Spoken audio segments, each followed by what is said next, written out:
Bienvenidos a esta primera sesión del tercer bloque de la asignatura de lenguaje de marcas dedicado al lenguaje o metalenguaje XML. En esta unidad veremos lo que es el lenguaje de XML y sus ventajas, y veremos también cuáles son las normas que tenemos que seguir para construir un documento XML bien formado.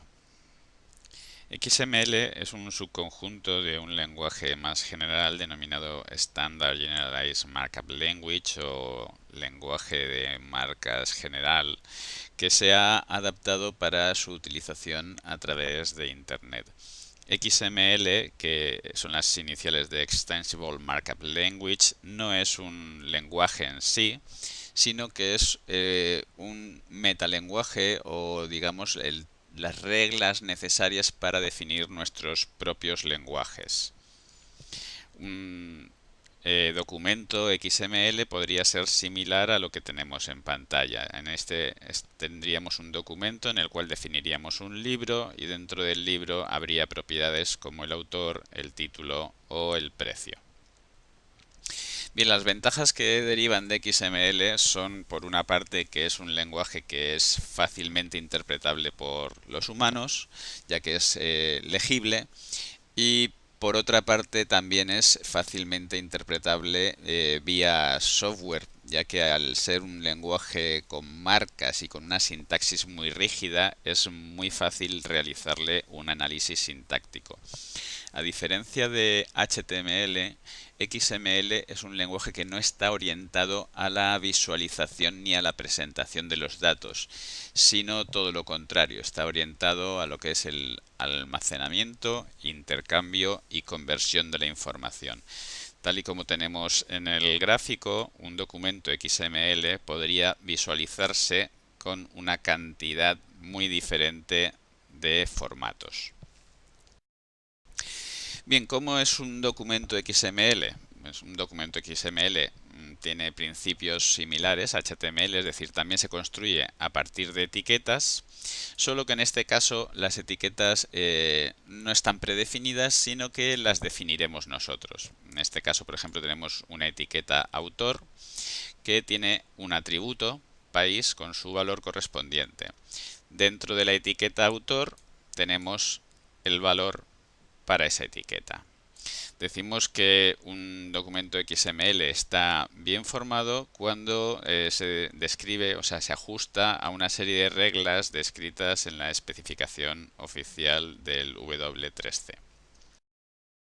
¿Cuáles son estas reglas? Pues vamos a verlas a continuación. En primer lugar, tenemos que tener en cuenta que un documento XML tiene que tener una estructura arbórea, es decir, jerárquica. Siempre va un primer elemento que se denomina elemento raíz, del cual van a derivar todos los demás. Todos los elementos deben estar correctamente anidados, es decir, tiene que tener todos ellos su apertura y su cierre, y no se pueden solapar. Este XML, por ejemplo, sería un XML erróneo, ya que se están solapando las etiquetas nombre e email.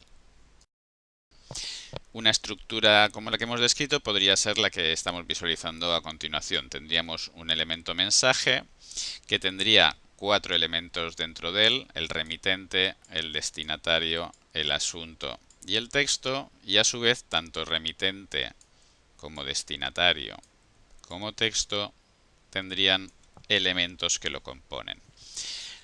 Esta estructura arbórea se puede ver en el siguiente documento: elemento mensaje, dentro del cual tenemos el remitente, el destinatario, el asunto y el texto. Y cada uno de ellos está compuesto a su vez por los elementos correspondientes. Bien, y tal y como hemos comentado, una de las primeras normas que tiene que cumplir todo documento XML es que todas las etiquetas tienen que tener su correspondiente apertura y cierre, al contrario de lo que pasaba en HTML, donde era posible tener algunas etiquetas, como la etiqueta de párrafo o la etiqueta de retorno de carro, que podíamos indicarlas sin el correspondiente cierre. En el caso de etiquetas sin contenido, como hemos mencionado la etiqueta de retorno de párrafo, en HTML estas etiquetas van a tener una sintaxis especial. En el ejemplo que vemos en pantalla tendríamos un documento XML que no está bien formado, ya que esta etiqueta animal no tiene cierre, esta etiqueta animal no tiene cierre y esta etiqueta raza, aunque es vacía, tampoco tiene cierre. En esta segunda versión, la etiqueta animal ya dispone de cierre, pero la etiqueta raza sigue sin disponer de cierre, con lo cual tampoco estaría bien formado. En esta última versión ya tenemos tanto la etiqueta animal como la etiqueta raza con su correspondiente cierre y nos encontraríamos ante un documento bien formado. Bien, algunas otras normas que tenemos que cumplir es que cualquier nombre de elemento, atributo, entidad debe empezar siempre por letra, salvo el prefijo XML, que no puede usarse nunca como carácter inicial de ningún elemento, atributo ni nada parecido. Otra cosa que tenemos que tener en cuenta es que el XML es case sensitive, es decir, diferencia entre mayúsculas y minúsculas, tal y como vemos aquí. La etiqueta autor no es lo mismo que esta etiqueta autor. Y los espacios en blanco y los saltos de línea no se tienen en cuenta salvo que estén contenidos en el valor de un atributo. Tal y como hemos comentado previamente, XML es un metalenguaje de marcado. Esto quiere decir que está construido a base de marcas que sean interpretables por un analizador sintáctico. Estas marcas, al igual que ocurre con HTML, comienzan por el símbolo menor y terminan por el símbolo mayor. Todo aquello que esté comprendido entre las marcas son los datos que no tienen por qué ser interpretables por el analizador sintáctico, sino que son interpretables por el usuario. Hay un caso especial que son las entidades, cuyo comienzo es por el símbolo de ampersand y el final es por el punto y coma. Un fichero XML puede incluir de manera opcional un prólogo, al igual que ocurría con HTML, en el que podemos especificar la versión del mismo y la codificación de caracteres. También podemos indicar en él el DTD o Document Type Definition, que viene a indicar la sintaxis con la que hemos de tratar el fichero. Vemos en el ejemplo un prólogo en el cual indicamos la versión que estamos utilizando de XML, la codificación y el Document Type Definition que vamos a utilizar para interpretar este documento. Aquí tenemos otro en el cual se utiliza un Document Type Definition público, que es el correspondiente a la versión 3.2 de HTML. Dentro de un fichero XML podemos encontrar dos tipos de elementos. Elementos con contenido, en el cual tendríamos una etiqueta de apertura, una etiqueta de cierre y el valor. Y elementos vacíos, en el cual, aunque haya información, esa información está contenida dentro de la propia etiqueta como atributo. Eso no exime, como hemos dicho antes, de que lleve su correspondiente cierre. Los atributos son una manera de incorporar información adicional a una etiqueta. Se puede incorporar características o propiedades a la misma. El valor de los atributos puede estar entrecomillado con comillas simples o comillas dobles.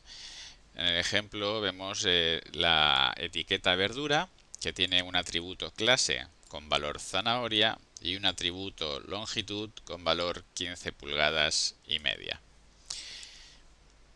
Un mismo concepto dentro de XML se puede representar de distintas maneras. En el ejemplo vemos la etiqueta gato, que dentro de ella tiene un elemento nombre y un elemento raza. También podríamos tener la etiqueta gato con el valor del nombre incluido dentro de ella y un atributo raza. Y la etiqueta gato con dos atributos, un atributo raza y un atributo nombre. No existe una norma para decidir cuándo una cosa tiene que ser valor o cuándo tiene que ser atributo. Esta decisión la tiene que tomar el desarrollador del lenguaje.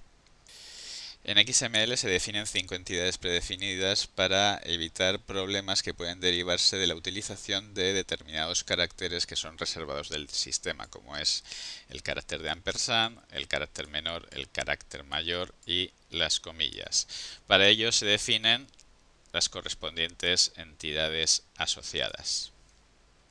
Dentro de un documento XML también podemos encontrar las secciones denominadas CData. Estas secciones CData nos permiten incluir un texto tal y cual lo hemos tecleado sin que se interprete por parte del analizador sintáctico de XML. La razón de hacer esto es que a veces es necesario incorporar información a los documentos que sea legible de manera sencilla sin tener que utilizar de manera frecuente las entidades.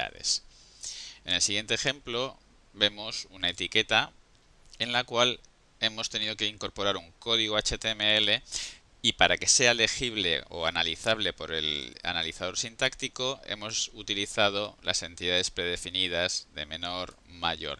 Esto hace que el código en sí no sea fácilmente interpretable.